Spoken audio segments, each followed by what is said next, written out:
The way the format's going to work today is we'll have 10 minutes for the presentations and then 2 minutes for question and answer. Our first company presenting today is Aqualung Therapeutics.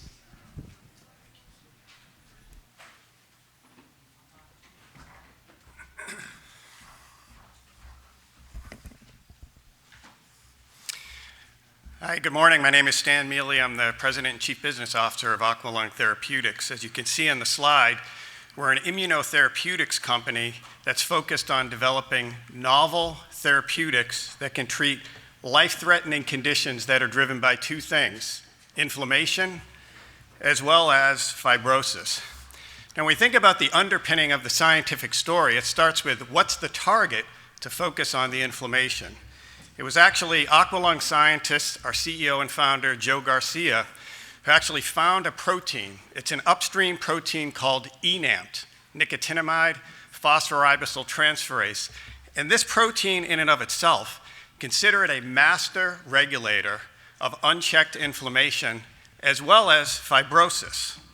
Now, when you couple that with where can this have the most impact, we're going to talk today about the impact in the lungs. Specifically, our lead indication is that of acute respiratory distress syndrome.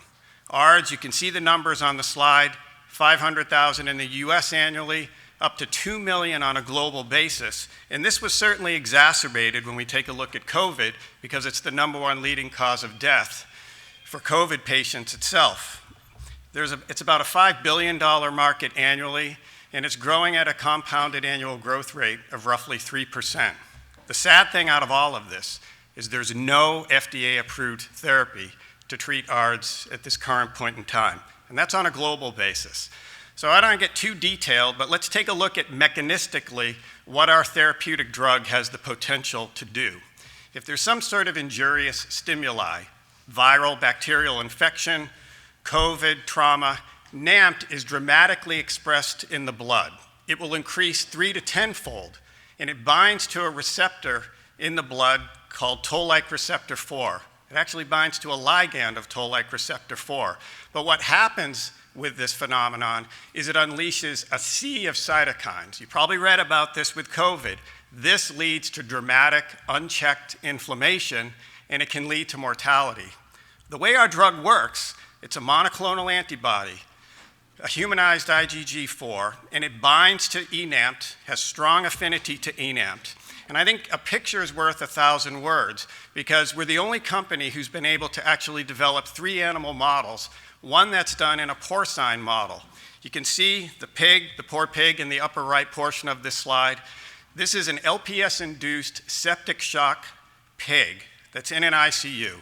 And essentially, we did several of these, but if you take a look at the histogram of the top left here, you can basically see a normal lung. This lung looks great, but if you look at the lung to the right, significantly compromised, dramatic inflammation, a lot of fluid in this lung. When you give our therapeutic antibody 2 hours or 6 hours after septic-induced shock, you see a dramatic improvement. The lung on the top right is a patient, that would be a patient that's on mechanical ventilation in the ICU. These are by no means normal lungs when you look at the ones treated with ALT-100. However, this published data suggests that this will lead to less days in the ICU, less time on ventilation, and a dramatic mortality benefit. It's most replicable in humans. So if we take a look at some of the competition, it's a busy slide, suffices to say that many work on downstream cytokines. Remember, we're an upstream regulator, a master regulator of inflammation. We also have a biomarker in a genotyping assay, so we can predict, based on NAMT levels, who will most likely respond to ALT-100. We're also in human clinical trials. We're through our second cohort, and I think everyone wants something to shoot for. Well, when you take a look at a drug like Humira, it's a multi-billion-dollar drug. We certainly believe that we have the same type of promise based on our mechanism. This is another busy slide, but I'm going to just basically highlight that a lot of ARDS trials have failed, and the reason they have failed is they don't start the drug at the appropriate time, and they don't target the appropriate patients.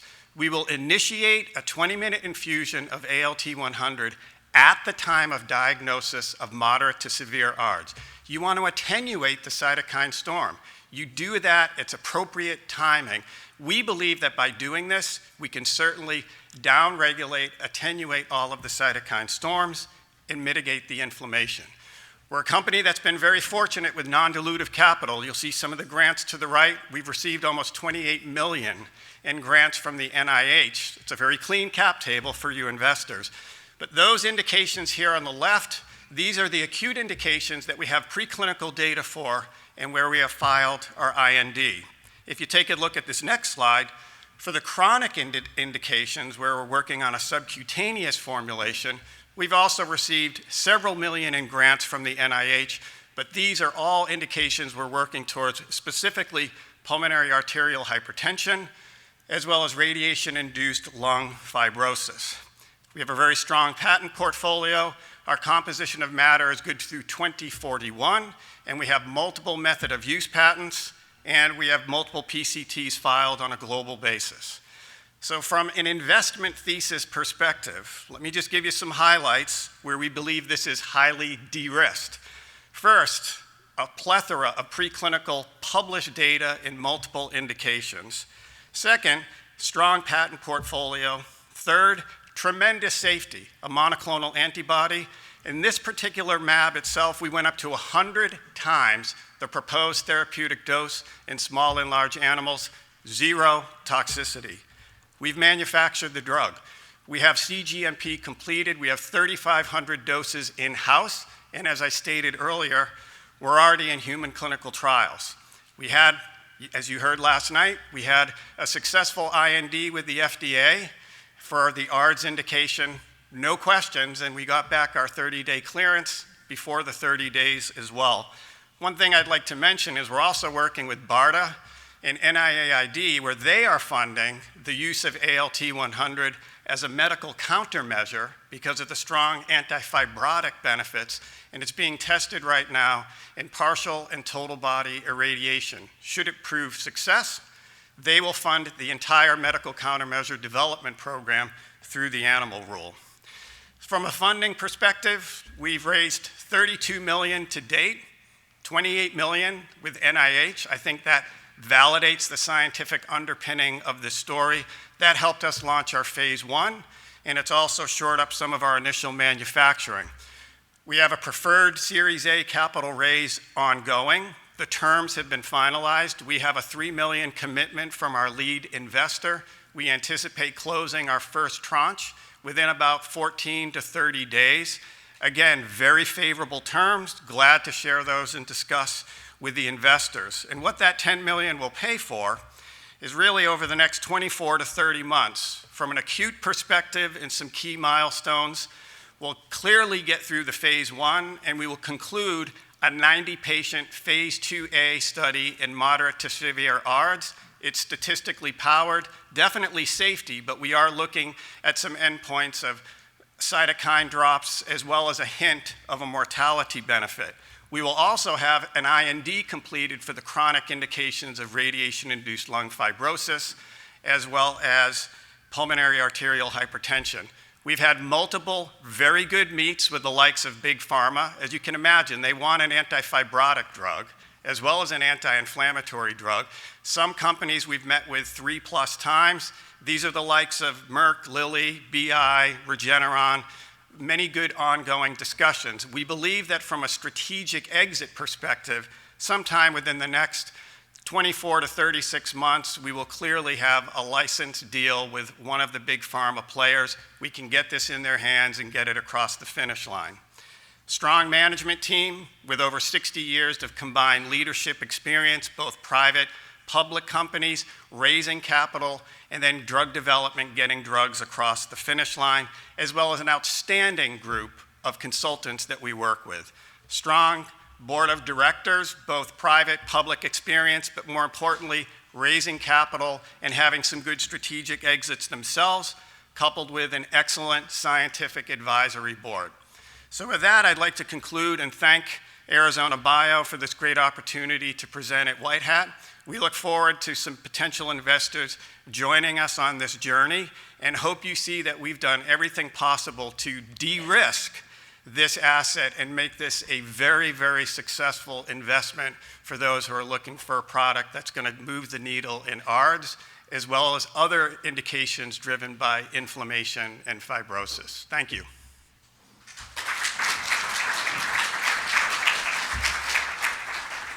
All right, thank you. We'll have 2 minutes of questions. Yes. Well, there are a lot of chronic infections that have that cytokine storms. Would that be applicable to them?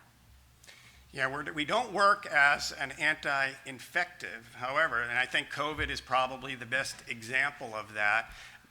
But what we work on is when it gets to the point where the cytokine storm has in fact manifested itself or is in process, it's kind of a two-pronged approach, right? As we see with COVID, you're certainly going to have an anti-infective to challenge the infectious component of that. Similarly, you also want to make sure that you have a strong, potent anti-inflammatory. One thing that's really important and differentiated from our drug with anyone else, we talk about toll-like receptor 4. It's very central to innate immunity. And many companies have tried to block just toll-like receptor 4. Well, you can't do that because what happens is it leads to, you need a certain amount of good inflammation to fight the bacterial and viral infection. We bind a ligand of toll-like receptor 4, so we allow TLR4 to do its job to fight infection, but we attenuate the downstream cytokines, and it's very nuanced because we turn down the spigot, but we don't obliterate that completely. So you have a good amount of inflammation to challenge the bacterial and viral infection, but we also get the unchecked inflammation under control.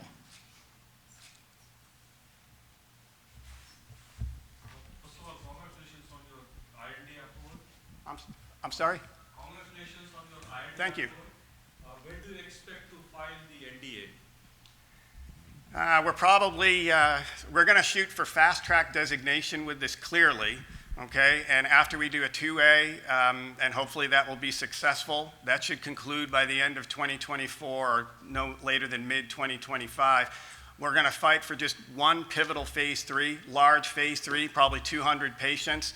I would say that we're probably still 2025, late 2025 or 2026 as to exactly when we would file the NDA. In parallel, we'll continue to work on the chronic indications as well. So the goal is to use this one agent, both a subcutaneous version as well as an IV version, have that so we have multiple shots on goal and give the pharma companies that next Humira that they're looking for. All right, thank you.